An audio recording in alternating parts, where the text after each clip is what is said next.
Permitan que el pueblo de El Dorado les ofrezca un tributo.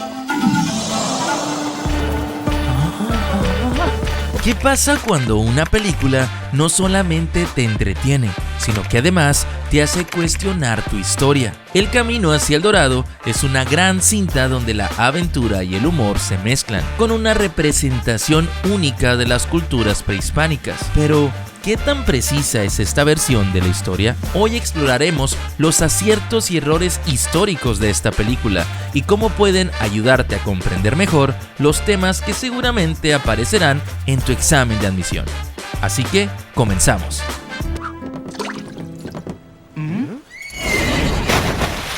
Conforme vayamos repasando los aciertos y errores históricos de esta película, te voy a ir compartiendo en pantalla reactivos muy similares a lo que te enfrentarás en el examen de admisión, que se irán respondiendo solos con lo que estarás viendo en ese momento en el video. Así que pon mucha atención y sin más explicación, comenzamos.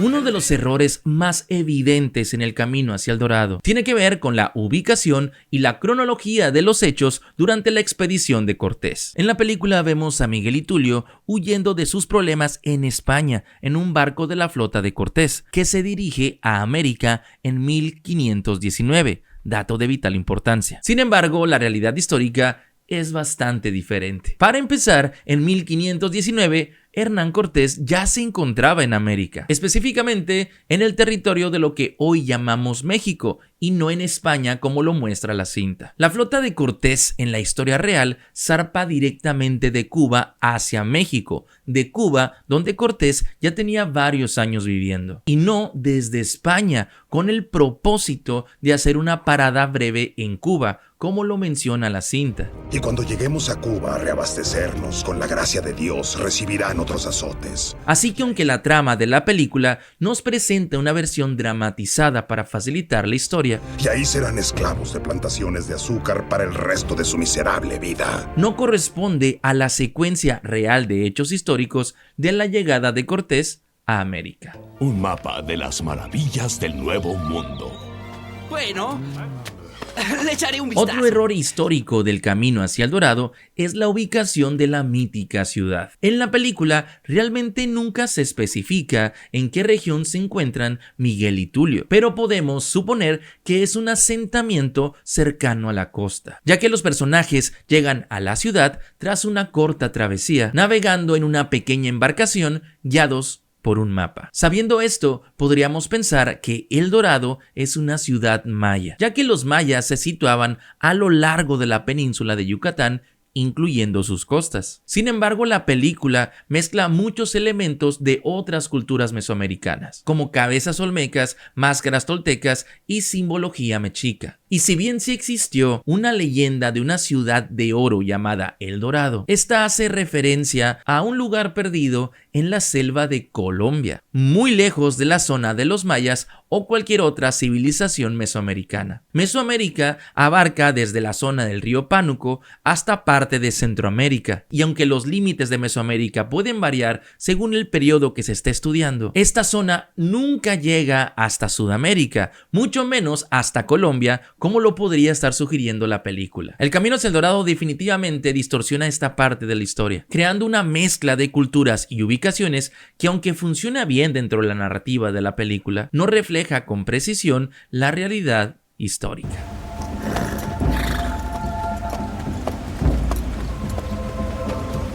La película acierta al mostrar una representación visual que hace referencia a la serpiente emplumada, Quetzalcóatl, una de las deidades más importantes de las culturas mesoamericanas, especialmente para los mexicas. La imagen de los dioses sobre una serpiente gigante en la explanada es un guiño a la iconografía indígena que retrata a Quetzalcóatl, cuya representación en forma de serpiente emplumada era común en las culturas de Mesoamérica.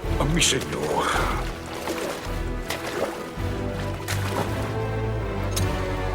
Esta parte de la trama tiene cierto eco en la historia real. Cuando Miguel y Tulio son descubiertos como farsantes, la historia toma un giro interesante al mostrar cómo los habitantes de la ciudad confunden a Cortés con un dios, dando inicio a la llamada Era del Jaguar. De acuerdo con algunos relatos históricos, Moctezuma II, el líder azteca, al escuchar las noticias de hombres blancos que llegaban con armaduras metálicas y armas poderosas, llegó a creer que la profecía de Quetzalcóatl, el dios blanco y barbado que había prometido regresar, se estaba cumpliendo. Aunque esta interpretación se ha cuestionado y hay diversas teorías sobre lo que realmente pensaba Moctezuma, la película hace un guiño a este aspecto histórico, aunque con ciertas licencias creativas. Sin duda, la confusión de los indígenas al ver a los españoles como seres casi divinos es una representación parcial de los elementos históricos que rodearon el encuentro entre ambos mundos.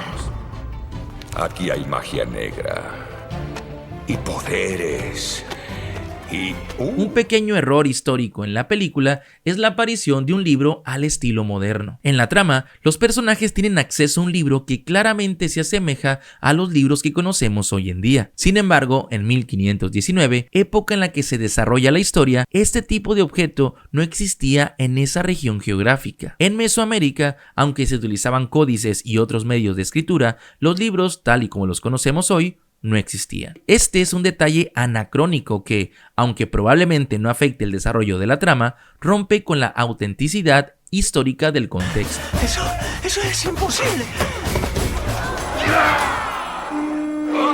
Un acierto de la película es la representación del juego de pelota, una tradición de los pueblos prehispánicos en Mesoamérica. Aunque no se conocen con exactitud las reglas originales, en la película se muestra que los jugadores golpean la pelota con las caderas, codos y rodillas, lo cual es similar a la práctica actual del ulama, un juego descendiente. Sin embargo, el aro que se ve en la película es una versión tardía del juego, ya que originalmente no existía el aro, pero con el tiempo se incorporó como una forma de ganar el juego al lograr encestar la pelota.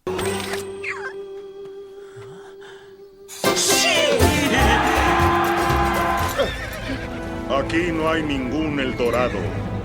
Avancen, soldados.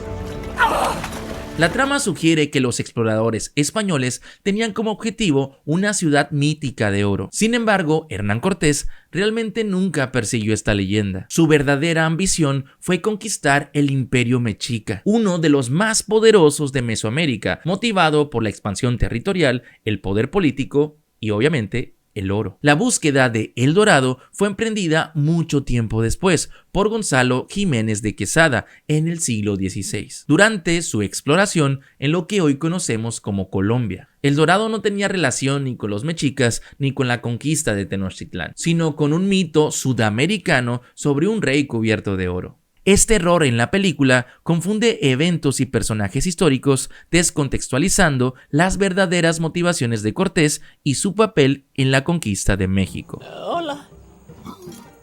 Yo soy el jefe Tanaboc.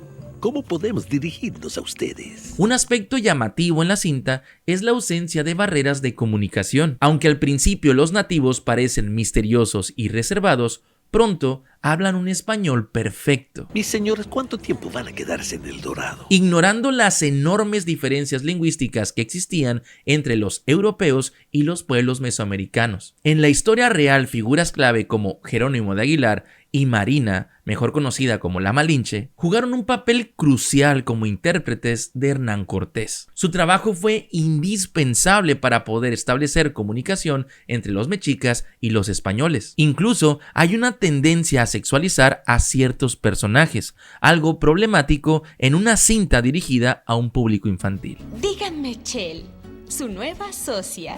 Eres socia en entrenamiento.